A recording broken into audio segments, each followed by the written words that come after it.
night of my life. And yours. Be careful. Nice shades. That's why you're no good. Really hard now. Dr. Octopus, everything's going as planned. Excellent. And with my anti-gravity cannon, even Spider. The ever-flowing river. Come with us now to a time for man. When the river flows from welcome to Jurassic Park.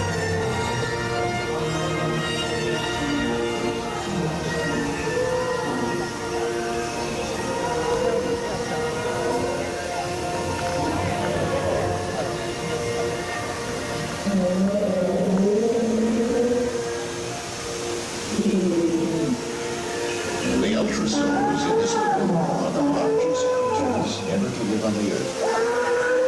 Despite their awesome size, these gentle giants pose no threat to us.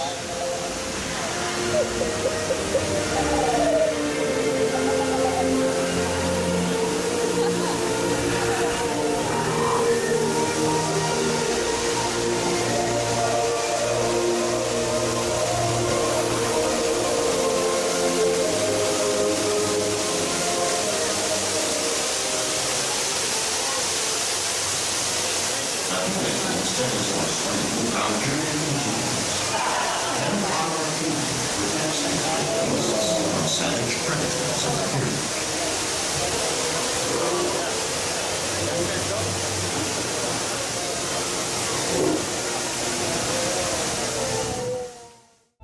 Preview.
बना रही हूँ, नहीं बना रहा।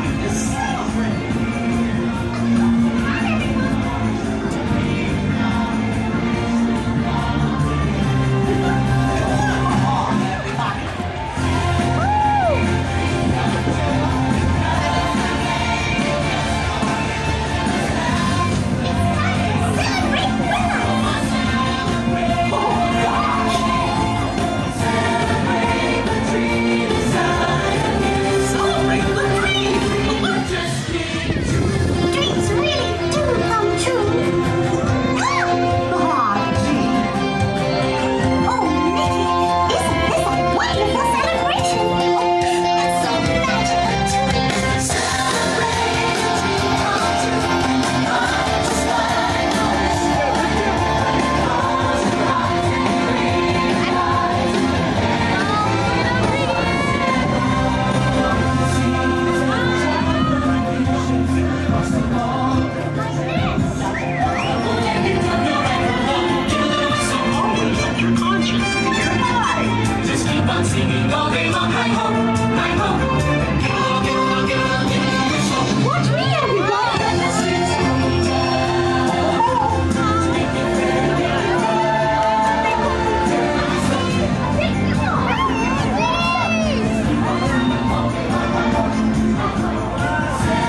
rocket ships and took to the stars, and I wanted to be like them.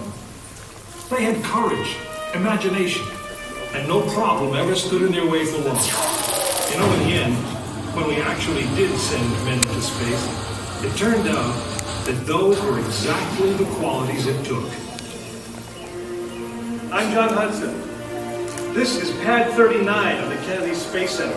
I was a launch controller here when from this very spot, man took off to fly to the moon. It was a journey that began 12 years before that rocket ever left the ground. And it started on the other side of the world. Back then, we were one of two superpowers that always seemed to be on the edge of a terrible war. In 1957, the Soviet Union launched the first ever man-made satellite into Earth orbit. They called it Sputnik, which means traveling companion. In a world where peace held in a delicate balance, it seemed to create a dangerous advantage. Every ham radio operator in America could hear it beeping. People were afraid. Were the Soviets looking down on us, watching us? If they could make a satellite pass over our cities, could they do the same with a bomb? Our own space program kicked into high gear, and less than 2 months later, we were ready to launch our own satellite.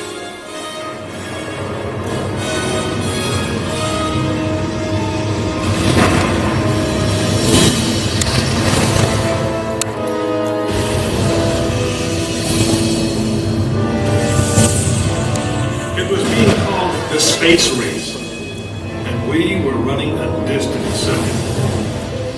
In 1961, we fell even further behind.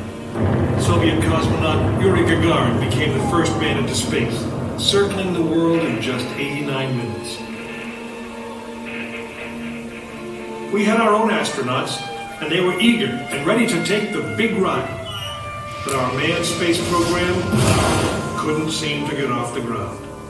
We stuck with it, and on May 5th, 1961, things finally started going right. Astronaut Alan Shepard took his ship Freedom 7 6.5 miles into space. America had its first space hero.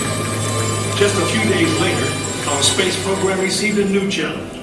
But this one did not come from the Soviet Union. It came from our young president. In one inspiring moment, he changed the mission. From one based in fear of the present to one of hope for the future. But why, some say, the moon? Why choose this as our goal? And they may well ask, why climb the highest mountain? Why, 35 years ago, fly the Atlantic? Why does Rice play Texas? We choose to go to the moon. We choose to go to the moon.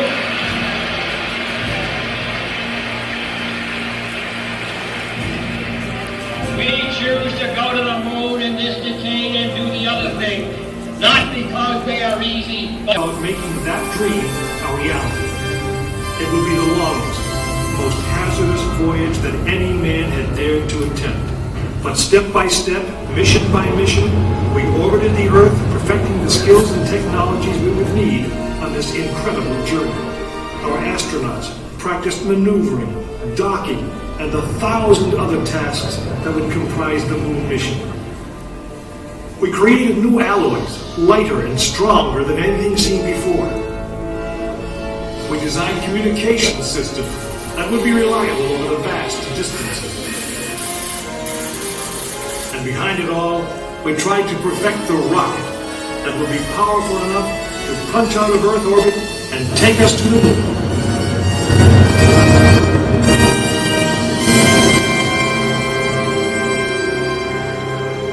One day, however, the dream of flying to the moon almost slipped away. It was January 27th, 1967. Astronauts Virgil Gus Grissom, Edward White, and Roger Chaffee were on board Apollo 1 for a plugs-out test, a full-scale dress rehearsal for the actual launch. Suddenly it happened. There was a fire in the capsule. 3 men whose lives had been in our hands were lost. surely the opening vistas of space promise high costs and hardships, as well as high reward. But This country of the United States was not built by those who waited and rested and wished to look behind them. After Apollo 1, some thought we'd failed, and that the moon was out of our reach. But we owed it to those men to learn from their sacrifice and to carry on.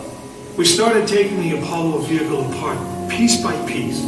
Was the design flawed? Had safety been compromised? Tough questions. And we spent 1.5 years redesigning the spacecraft so that no astronaut's life would ever be at risk because we overlooked something or because we could have done something better. A moon rocket is 91% high explosive, and it goes into the most unforgiving, hazardous environment there is. We could never make it risk-free, and the men who flew them knew that. We didn't send men into space again until Apollo 7 orbited the Earth testing some of the new design. When everything worked perfectly, the decision was made. The next mission would travel to the moon. It was mankind's destiny to leave the shores of our planet behind and strike out across the vast ocean of space. In the great span of our history, now was the time that we could. Now was the time that we would. We stood on the eve of the longest, most dangerous journey that any man had ever undertaken. And it would be taken by Frank Borman, James Lovell, and William Anders, the crew of Apollo 8. Through those doors, you'll find the firing room, launch control, just as it was on December 21st, 1968. The moon. The tragedy of Apollo 1 has put us 1.5 years behind. We were making up for it in one big leap, and we were doing it with a rocket that no man had ever flown before.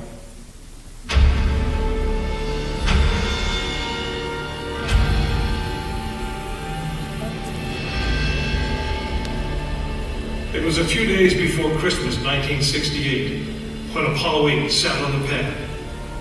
She was the first of a new kind, a moon rocket. This was the Phoenix, risen from the ashes of Apollo 1. The first Apollo crew did not die in vain. This was to be their testament.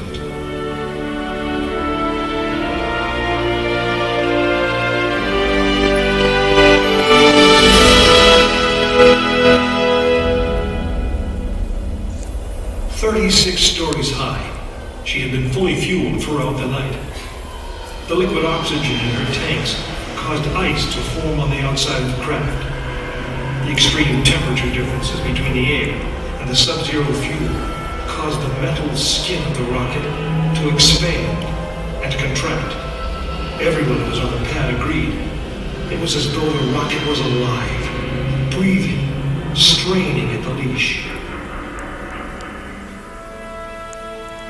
Earlier in the morning, astronauts Frank Borman, Jim Lovell, and Bill Anders had made their final preparations before taking that long ride out to the waiting spacecraft.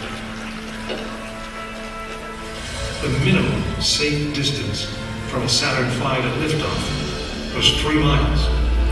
The reason was simple. When fully fueled, the rocket contained the explosive power of an atomic bomb. As the clock counted down, the astronauts and all of us in launch control went through the pre-flight checks, our hands on the controls of the most powerful, most complex machine ever built. It had over 2 million separate systems, and to bring these men back alive, everything had to work perfectly. Each individual system had been tested, but what we didn't know was how they would perform when all 2 million began to work together. That moment would come when the countdown clock reached 0.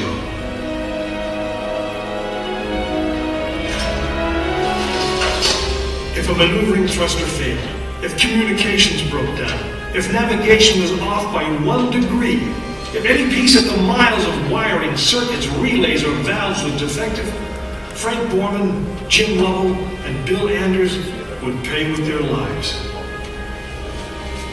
As they sat, waiting for launch on that chill December morning, the these three astronauts were back to what they had always been, test pilots.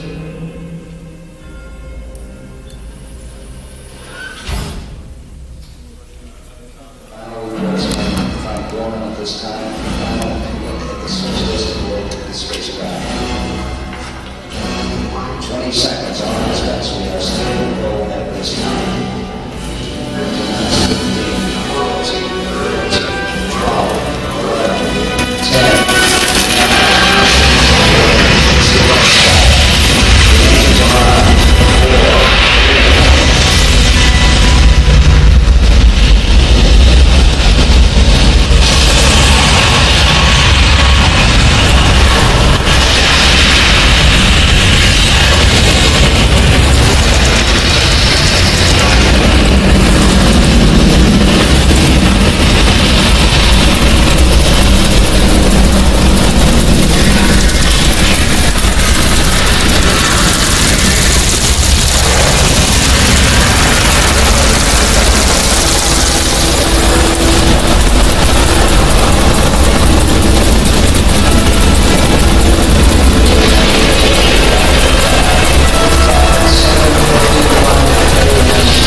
1202 alarm.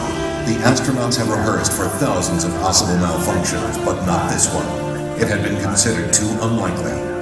Seconds seem like hours as everyone struggles to remember the meaning of a 1202 program alarm. The deadline to safely aboard is vanishing fast. Give us a reading on the 1202 program alarm. 1202 means the Eagle's onboard computer is overloading. This means Houston is blind, unable to make navigation corrections or interpret the data coming from Eagle's computer. Armstrong and Aldrin are on their own. Mission Control decides they can go ahead. We're going that flight. We're going that line. If the data link doesn't fail again. We're going that alarm. 1,000 feet, and Neil Armstrong can see that the computer is proposing to put them down in a dangerous place. That landing site is full of boulders. If they land there, they will never take off again. Okay, we're down. At 350 feet, Armstrong ignores his computer navigation and veers away from the rocky landing site with no time to explain to Mission Control. Okay, all flight control, everything tight. In Mission Control, everybody is stunned. At 300 feet, the Eagle has left its flight plan and taken off at full speed across the face of the moon. Eagle Houston is descent to fuel. Monitor over. 90 seconds of fuel remaining. Now less than 200 feet, and the Eagle is too low to safely abort back into orbit. They call this part of the flight plan Dead Man's Curve. No level. No level. All that's left for Mission Control is to read off the fuel remaining in seconds. 60 seconds. 60 seconds. The entire moon landing has come down to 2 men and 1 minute. Forward. Forward. Brake speed down, 2.5. And down 30. 30 seconds. 30 seconds. Forward. Lights on. Down 2.5. Forward. For a moment, we are one people with one history, watching our destiny unfold. That's one small step for man, one giant leap for mankind.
be moving to another surface. So come on outside for a minute.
It's going to launch like a rocket and land like an aeroplane, and it's going to be reusable. Can't get it with a rocket. It's not a rocket. It's a shuttle.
Atlantis, welcome home.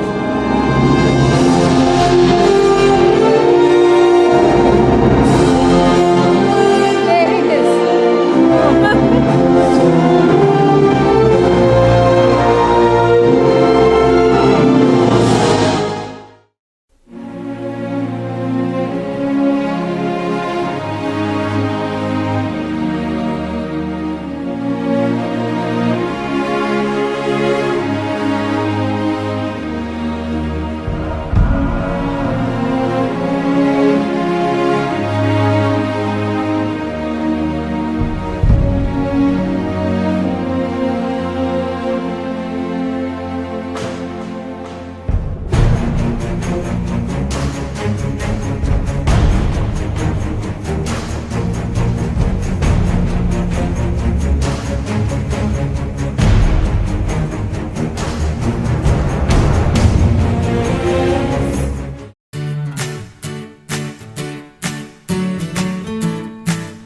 Preview.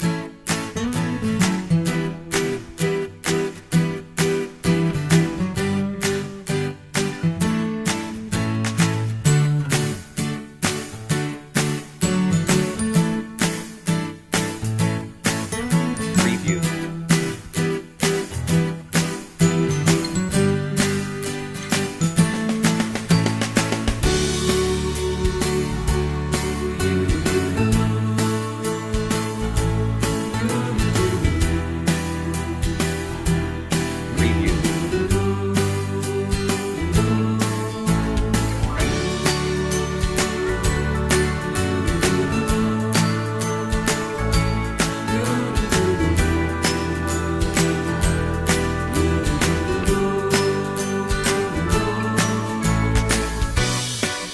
Preview.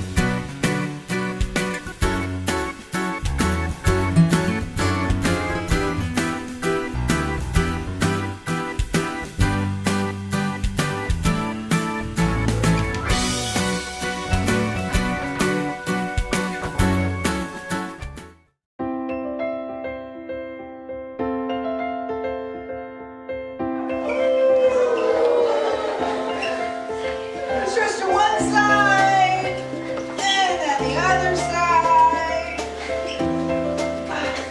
Great. And reach up like you're going to grab something off of a tree. There's an apple tag. You get up on your tiptoes and reach for it. And you almost got it, and grab it and let it fall down. Great. Okay, with your other arm, reach up above. There's something else up there. It's always a better looking apple. You're going to pick it.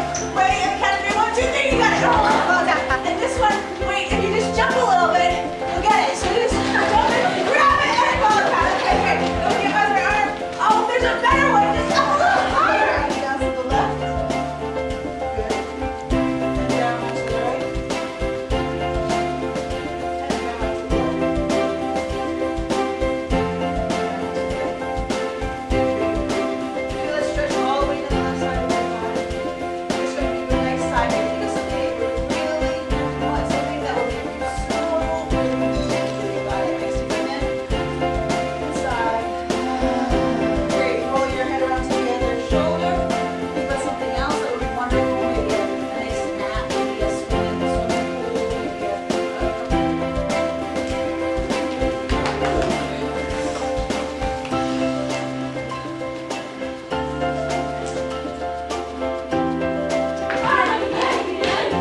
oh my God. Yeah!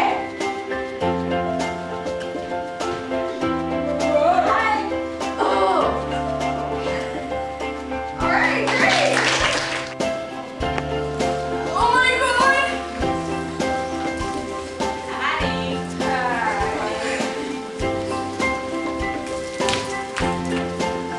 Yay, yay, yay. Oh. Pick it up, pick it up. Yay!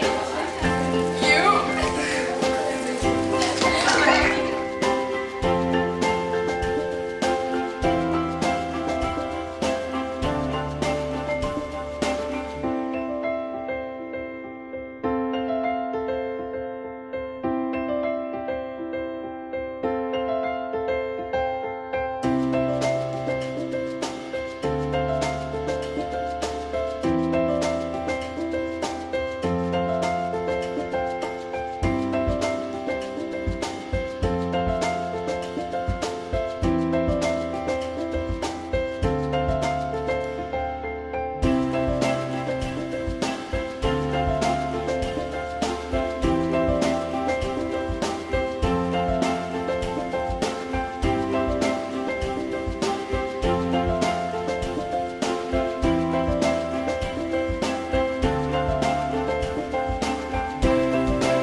check that you have your passport, your boarding pass and your luggage ticket.